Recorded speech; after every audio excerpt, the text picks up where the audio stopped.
Shalom, selamat pagi, salam sejahtera buat kita semua. Saudara yang dikasih oleh Tuhan, seperti biasanya sebelum kita beraktivitas hari ini, kita mau mendengar dan merenungkan kebenaran firman Tuhan, kita berdoa. Bapa kami di sorga, di dalam Kristus Yesus anak Allah, terima kasih untuk kehidupan hari ini, untuk kami boleh syukuri, kami nikmati bersama dengan Engkau. Dengan segala aktivitas yang kami lakukan sepanjang hari ini, kiranya Tuhan dipermuliakan, kami dimampukan hidup berjalan sesuai dengan kehendak Tuhan. Bapa terima kasih, dalam Kristus Yesus kami berdoa dan bersyukur. Amin. Saudara yang dikasih oleh Tuhan, firman Tuhan yang menjadi renungan pada hari ini Jumat 1 Agustus 2025 diambil dari 1 Yohanes pasal yang pertama ayat yang ketiga sampai dengan ayat yang keempat. Demikian firman Tuhan. Apa yang telah kami lihat dan yang telah kami dengar itu kami beritakan kepada kamu juga, supaya kamu juga beroleh persekutuan dengan kami. Dan persekutuan kami adalah persekutuan dengan Bapa, dengan anaknya Yesus Kristus. Dan semuanya ini kami tuliskan kepada kamu supaya sukacita kami menjadi sempurna. Demikian firman Tuhan. Saudara yang dikasih oleh Tuhan, persekutuan tidak sekedar perkumpulan atau kebersamaan. Persekutuan yang adalah koinonia dalam bentuk kata kerja berarti mengambil bagian. Karena itu persekutuan harus benar secara fondasi, dan yang melandasi persekutuan itu adalah kasih Kristus itu sendiri. Yohanes dalam suratnya yang pertama mengatakan, apa yang kami lihat, apa yang kami dengar, kami beritakan kepada kamu, supaya kamu beroleh persekutuan dengan kami. Saudara yang dikasih oleh Tuhan, di sana sangat jelas sekali ditekankan bahwa apa yang mereka beritakan itu sudah pasti. Di manakah letak kepastian? Karena tidak memberitakan tanda kutip apa katanya, apa kata orang, bukan. Tetapi apa yang mereka beritakan telah mereka lihat dan telah mereka dengar. Sehingga kebenaran itu sudah pasti, maka mereka beritakan.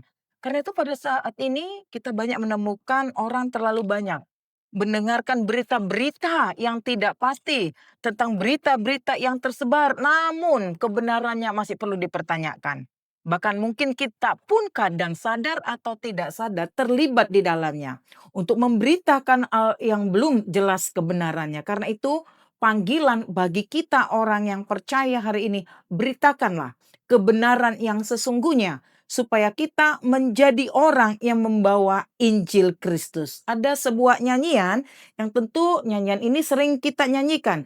Kita harus membawa berita pada dunia dalam gelap tentang kebenaran dan kasih dan damai yang menetap dan damai yang menetap. Jelas di sana dikatakan kita membawa berita bagi dunia ini dalam dunia yang gelap, tetapi kita membawa berita terang, yaitu kebenaran. Jadi orang-orang yang hidup dalam persekutuan adalah dia yang senantiasa membawa berita kasih, sukacita, damai sejahtera yang mempersatukan, bukan memberitakan gosip. Gosip yang jika makin digosok makin sip. Anak-anak Tuhan tidak akan pernah mau menyebarkan gosip yang pada akhirnya gosip akan memecah persekutuan. Itu sering kita jumpai bahkan termasuk di gereja sendiri. Yohanes menegaskan bahwa persekutuan mereka adalah jelas. Sebab persekutuan yang mereka bangun itu adalah persekutuan di dalam Bapa dan anaknya Yesus Kristus. Artinya persekutuan itu sangat kuat ikatannya. Ikatan kasih Kristus yang mempersatukan sebagai komunitas orang percaya. Kasih Kristus yang mempersatukan kita dalam tujuan dan panggilan kita sebagai umatnya. Saudara yang dikasih oleh Tuhan, persekutuan yang sejati bukan hanya menguatkan kita, tetapi juga memberikan kesaksian hidup tentang iman kita kepada dunia ini, supaya dunia tahu siapa kita yang sesungguhnya. Untuk itu, sebagai komunitas di dalam iman, yaitu Bapa di dalam diri anaknya Yesus Kristus, kita menghidupi kasih Kristus dalam setiap perjalanan kehidupan kita. Sebagai persekutuan di dalam Kristus, kita harus saling menguatkan, saling menghibur, saling menjaga persatuan dalam kasih, dan tetap teguh di dalam iman. Saudara yang dikasih oleh Tuhan, kita tidak dapat bertumbuh menjadi dewasa dalam Kristus seorang diri. Dan menjadi fokus utama persekutuan kita adalah Yesus yang senantiasa hadir baik dalam aktivitas, pemikiran, sudut pandang, dan pembicaraan kita. Persekutuan di dalam Bapa dan anaknya Yesus Kristus selalu mempunyai tujuan rohani, dirancang untuk saling memberi semangat, membangun iman, dan mendidik.